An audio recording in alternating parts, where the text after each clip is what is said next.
What's up guys, Houndish here, and today I've got a few Destiny 2 news things to round up. We're going to talk about DLC reveal streams, which will be happening pretty soon. On top of this, weapon balance and how Bungie are going to be addressing some of that stuff moving forward, including changes to systems such as legendary shards, which is pretty important stuff. Obviously, Bungie did have their live reveal last night for seasons and what we can expect from season to season in the game. There's a couple of interesting things I want to talk about with that, and also other live events such as Festival of the Lost, so let's get into it. So one of the really important things that Bungie pointed out at the end of the stream yesterday is that there will be 3 reveal streams happening inside of November, and Beachside will learn about upcoming content in the game. So this is pretty exciting. Before big releases, Bungie tend to do live streams from their studio, and they kind of break down different sections. You know, they talk about the sandbox and changes there, changes they're going to make to kind of gameplay and the way things work in the game, and they also tend to reveal new content. So the streams inside of November are almost certainly for the Curse of Osiris expansion, because that's coming winter 2017, which they reiterated on the stream. So we have 100% confirmation at this point that we will be getting the DLC this year, so obviously that's very good news. And the streams in November will bring us new information about that, as well as how seasons are going to tie into that, and they'll go much more in depth about how they are changing and adjusting things in the game. So obviously that's really good news. There have been a lot of comments on my videos about the kind of seasons reveal, saying that, you know, Bungie aren't dealing with the important issues and things like that. Honestly, I feel like with this season's reveal, they kind of pushed the boat out a bit further than they necessarily would have at a time like this, you know, because they know people want to know what's coming next. They give us hints to certain changes and things like that, but really it was just a snapshot of some of the future content in the game, so I wouldn't be too anxious that we aren't going to see important changes just yet. Those streams inside of November will definitely give us more information. On top of this though, Bungie will be at Paris Games Week, and they said that there will be new stuff they're talking about there, and that happens between November the 1st and November the 5th. Bungie haven't announced exactly when they will be revealing new stuff, but in just a couple weeks time they will be giving us more details about seasons and changes coming in Destiny 2, and then we also have a month full of live reveal streams. So obviously they want to get this PC release done, give it a couple of weeks, bring back, you know, things like Iron Banner and Faction Rally potentially, and they are going to be talking to us in a major way about huge, big, important stuff in Destiny 2. So if you are anxious to hear about that stuff, it is coming. We've also learned a little bit about kind of sandbox tuning for the game, and one of the main goals with seasons is to bring, you know, big sweeping changes to the sandbox, big kind of balance patches. So Deej actually kind of hinted towards weapon balance and said, you know, people don't necessarily like when you go in and nerf a bunch of stuff, and he said one of the ways they're going to tackle that is inside of each season, kind of pay attention to what is dominant in the game at that point, and then to create new weapons which are on par with what's currently the most powerful stuff in the game. And they also said that there were kind of holes in the systems in the first Iron Banner and things like that, and they'll be looking to introduce much more appealing gear in terms of perks and bonuses that is very competitive with what has been powerful so far in the game. So I think that's a really important thing to pay attention to right there. They're going to be focusing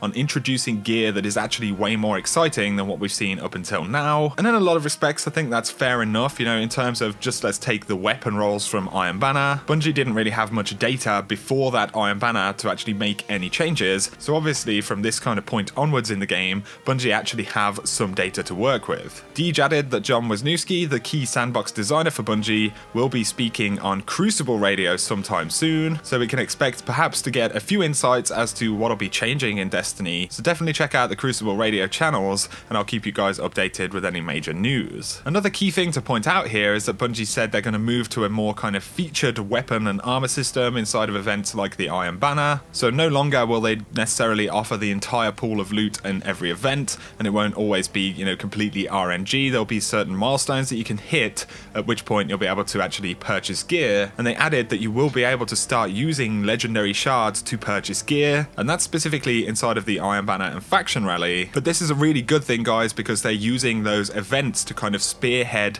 systematic changes inside of the game, and obviously if that stuff works well inside of events, they can look to push that into other, you know, content in the game. So it's very important stuff. Of course though, with it being the end of October now, many people are asking about Festival of the Lost. Now Bungie didn't make any announcements about Festival of the Lost during the live stream. It could be something they're saving potentially for next week during the kind of launch week for the PC. It's entirely possible that Festival of the Lost just might not be a thing right now at this point in time. You know, it is a very kind of tight window that Bungie have to deliver all of this content, but there are direct references to Festival of the Lost, so the EDZ treasure maps, for example, from Cade. There's text where he says, "I'd throw on some old Festival of the Lost masks and make them think the place was haunted." On top of this, a user called Spiffomatic on Reddit pointed out that Eva Levante is in the API for Destiny 2, and this data is presented differently from kind of vendors inside of Destiny 1, so it could be relevant content. Also, there are scannables in the tower that confirm Eva Levante survived the attack, and obviously Festival of the Lost would be a key time to bring Eva Levante back, so we don't have any promises about it just yet. Obviously, if it's going to happen, we'll learn very soon. It could just be Bungie kind of staggering the release of news like this, because obviously we learned a lot already in the stream, and we know of more very important reveals coming up in the next like 3 or 4 weeks. So we'll just have to wait and see. Of course, the Dawning will be returning, you know, in the winter. One final thing I wanted to point out is that a BBC tech program